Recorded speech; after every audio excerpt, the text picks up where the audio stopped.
थे और बाहर का काम भी नहीं। कावेरी जी ने अपनी बेटियों से कहा कि वो प्रेगनेंसी का बहाना बनाकर अपने पतियों को सबक सिखाए। अब सुनिए आगे। मम्मी, आपने जैसा कहा था हमने वैसा ही किया, लेकिन देखिए ना, विवेक का हाल तो वैसा का वैसा ही है। घर में ना सुबह का नाश्ता बनता है और ना खाना। नौकरी पर जाने की बात करूं तो खाने को दौड़ते हैं मुझे। हाँ मम्मी, मैंने भी सुमित को कितनी बार कहा कि अगर नौकरी नहीं करनी तो कोई छोटी सी दुकान ही खोल लो, घर का खर्चा कैसे चलेगा। देखो दोपहर के 12 बजने आए और जनाब अभी तक सो रहे हैं। हाँ मम्मी, ईशा और सुहाना ठीक कहती हैं। अविनाश का भी यही हाल है। जब मैंने अपनी प्रेगनेंसी के बारे में कहा तो मुझसे कहने लगा, अरे दूसरी लड़कियां तो 9-9 महीने तक नौकरी करती है, बस डिलीवरी के टाइम छुट्टी लेती है। मोहिनी, तुम भी नौकरी करो। अब मुझे कहाँ नौकरी मिलेगी। मम्मी बताओ अब मैं क्या करूँ। हे भगवान, क्या सोचकर घर जमाई दामाद लाई थी मैं कि मेरी बेटियां मेरे पास रहेंगी और खुश रहेंगी, लेकिन इन आलसी दामादों ने तो हमारी जिंदगी को भी प्रॉब्लम में डाल दिया है। मैं तो कहती हूँ मम्मी, हम लोग वापस अपनी जॉब पर जाना शुरू कर देते हैं। बता देते हैं इन लोगों को कि हमने प्रेगनेंसी का बहाना किया है। नहीं नहीं बेटा, ऐसी गलती भी मत करना।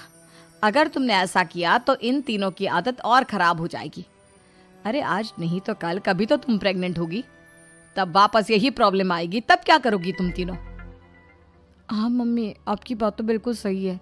इन लोगों को तो सुधारना ही पड़ेगा। लेकिन कैसे? अपने बच्चों के आने की खबर सुनकर भी इन लोगों पर कोई असर नहीं हो रहा। पैसे कमाने के लिए घर से बाहर निकलना ही नहीं चाहते ये तीनों। अब मेरे दिमाग में एक प्लान आया है। तुम तीनों चिंता मत करो, उन तीनों को बुलाओ, फिर मैं बात करती हूँ। थोड़ी देर बाद कावेरी जी अपने तीनों दामादों को सामने बुलाकर अपनी बात कहना शुरू करती हैं। अविनाश, सुमित और विवेक, देखो बेटा, मैं ना तुम तीनों से बड़ा प्यार करती हूँ, इसीलिए तो तुम्हें घर जमाई बना कर रखा है मैंने। अरे मम्मी जी, सीधे सीधे कहिए ना, क्या बात है। प्यार तो हम भी आपको बहुत करते हैं। अरे मम्मी जी, आपकी इज्जत भी बहुत करते हैं।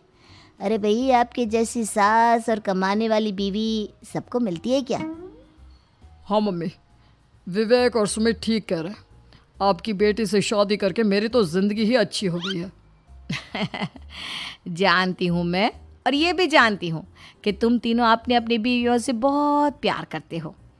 बेटा, बात ऐसी है कि हमारे कुल गुरु ने कहा है कि प्रेग्नेंट होने के बाद मेरी तीनों बेटियां शुरू के 4 महीने हमारे गांव में जाकर रहेगी, जहां मेरे चाचा जी रहते हैं। अरे लेकिन क्यों मम्मी, गांव में जाकर रहने की क्या ज़रूरत है इन तीनों को। वो क्या है ना बेटा, हमारे परिवार को एक श्राप है। अगर मेरी बेटियों ने यहाँ पर बच्चा पैदा करने की कोशिश की तो उनके बच्चों को कुछ भी हो सकता है। इसलिए अब से लेकर 4 महीने पूरे होने तक इन्हें गांव वाले घर में रहना पड़ेगा। हाँ तो इसमें प्रॉब्लम क्या है मम्मी जी? हम भी वहाँ जाकर रहेंगे, पिकनिक मनाएंगे। अरे भाई, बीवी जहाँ हम भी वहाँ। हाँ यार, आइडिया तो बहुत अच्छा है। शहर की ज़िंदगी में रह रहकर परेशान हो चुके हैं, अब कुछ दिन गांव में बिताएंगे। तुम लोग समझने की कोशिश क्यों नहीं करते। तुम में से कोई भी वहाँ नहीं जा सकता, और मैं यहाँ रहूँगी ना तुम तीनों के साथ। 4 महीने की तो बात है, उसके बाद ये तीनों ही लौट कर आ जाएंगी। ठीक है मम्मी जी, अब हमारे बच्चों का सवाल है तो ये तो करना ही पड़ेगा। कावेरी अपनी तीनों बेटियों को कुछ दिन के लिए घर से बाहर कहीं दूसरे शहर में रहने के लिए भेज देती है। कुछ दिनों के बाद, अरे मम्मी जी, बहुत दिन से पिज्ज़ा नहीं खाया, मंगवाइए ना। क्या बताऊं बेटा, पहले तो बेटियां खर्चा दे देती थी क्योंकि उनकी नौकरी थी, लेकिन अब तो मेरे पास पैसे ही नहीं बचे। थोड़े बहुत पैसे हैं जो बच्चों की डिलीवरी में काम आएंगे। लेकिन मम्मी जी, आपकी बेटियों को वापस आने में तो अभी बहुत वक्त बाकी है। वही सोच सोच कर परेशान हो रही हूँ। सोच रही हूँ कल से दूध भी बंद करवा देती हूँ। अब दूध वाले को देने के लिए पैसे भी तो नहीं है ना। अरे नहीं नहीं मम्मी जी, अगर दूध भी बंद करवा दोगी तो मुझे चाय कहाँ से मिलेगी? और चाय के बिना मैं तो मर ही जाऊंगा। क्या करूं बेटा, इसके अलावा हमारे पास कोई ऑप्शन नहीं है। मेरे पास पैसे ही नहीं बचे। इस तरह कावेरी जी धीरे धीरे अपने तीनों दामादों को पैसे देना बंद कर देती हैं और घर में खाने पीने की चीज़ें लाना भी बंद कर देती है। अब वो तीनों बुरी तरह से परेशान होने लगे थे और इसलिए एक दिन तीनों प्लान करके घर से बाहर निकलते हैं और बाजार में जाने के बाद, यार अच्छा खाना खाए हुए कितने दिन हो गए, पता नहीं कब अच्छा खाना मिलेगा। हमारी बीवियों के जाने के बाद तो हमारी हालत भिखारियों जैसी हो गई है यार।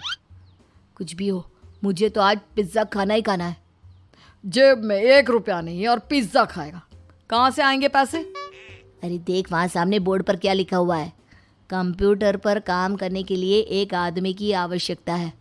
भाई मैं तो जा रहा हूँ, काम करूँगा और शाम तक पैसे लाकर आराम से पिज्ज़ा खाऊंगा। जा जा, तुझे कोई काम नहीं देने वाला, हम तो घर जा रहे हैं। चल भाई सुमित। सुमित और अविनाश वहाँ से चले जाते हैं और विवेक उस कंप्यूटर शॉप पर सारा दिन काम करके 5,000 रुपये कमा कर घर लौट कर आता है और अपने खाने के लिए अच्छी अच्छी चीज़ें भी लेकर आता है। ये देखकर विवेक और सुमित के दिल में भी कुछ पैसे कमाने की इच्छा जागती है। अरे सुबह सुबह कहाँ चल दिए तुम? मम्मी जी एक बहुत अच्छी जगह मिली है, कंप्यूटर पर काम करने के 5,000 मिले थे कल मुझे। अगर रोज़ काम करूँगा तो पूरे 40,000 की तनख्वाह। अरे वाह, ये तो बहुत अच्छी बात है दामाद जी, आपको जाना ही चाहिए। सुमित और अविनाश विवेक को इस तरह तरक्की करते देखकर परेशान हो जाते हैं और वो दोनों भी काम की तलाश में निकल पड़ते हैं। धीरे धीरे उन दोनों को भी काम मिल जाता है। अब कावेरी के तीनों दामाद छोटी मोटी नौकरी करके अच्छा पैसा कमाने लगे थे। एक दिन कावेरी उन्हें अपने पास बुलाती हैं। अरे वाह, विवेक 40,000 कमा लेता है, अविनाश 60,000 और सुमित तुम भी 40,000 के आसपास कमा ही लेते हो। कुल मिलाकर तुम अच्छे खासे पैसे कमा रहे हो बेटा। हाँ मम्मी जी, बहुत मज़ा आता है जब महीने के एंड में मोटी रकम हाथ में आती है। पूछिए मत मम्मी जी, घर में रहकर रोटी बना बना कर और तो जैसा महसूस होने लगा था मुझे तो। हाँ बेटा, तुम तीनों की बात तो बिल्कुल ठीक है। और जानते हो, अब तुम तीनों की पत्नियां भी वापस लौट कर आने वाली है। लेकिन मम्मी जी अभी तो उन्हें गए सिर्फ 2 महीने हुए हैं, आपने तो कहा था वो 4 महीने के बाद लौट कर आएंगी। ऐसा कुछ नहीं है बेटा, मैं सिर्फ तुम तीनों को सबक सिखाना चाहती थी कि आदमी घर में बैठकर बीवी की कमाई खाता हुआ अच्छा नहीं लगता। इस दुनिया में हर इंसान को मेहनत करनी चाहिए, काम करना चाहिए, चाहे वो औरत हो या आदमी, ताकि अपने परिवार को संभाल सके। कावेरी की बात सुनकर उन तीनों को अपनी गलती का एहसास होता है और कावेरी उन्हें सच बता देती है कि ईशा, सुहाना और मोहिनी शहर में ही कहीं दूसरी जगह रह रहे थे। शाम के वक्त उन तीनों की पत्नियां लौट कर आ जाती है और कावेरी जी का परिवार एक खुशहाल परिवार की तरह रहने लगता है।